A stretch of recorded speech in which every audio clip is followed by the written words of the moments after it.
There's so much attention being paid to hot topics like travel bans and Supreme Court nominations. Most people don't realize what's happening behind the scenes. And what's actually happening is unelected bureaucrats, not Congress, not the president, but government employees who are appointed to make these decisions are passing laws and regulations that are creating regulatory barriers for businesses without Congress or the president even having a say.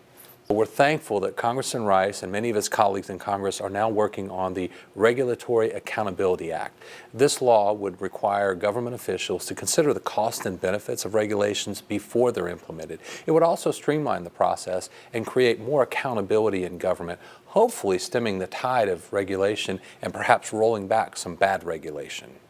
Some regulation is good and necessary regulation, but we've seen so much in recent years that it's becoming more difficult and more costly for businesses to create jobs. We're hopeful that by injecting a little bit of accountability into the process, it will slow it down, take a more reasonable, measured approach, and slow down the bad regulation and hopefully spotlight opportunities to make our government more efficient and enable jobs to be created by small businesses throughout America. A few years ago, we would have said there was no way this bill could pass. In fact, when it was originally submitted in Congress, it never saw the light of day. But with a new Congress and a new president, we're hopeful that the Regulatory Accountability Act, it has a realistic chance of passing Congress and improving our economy.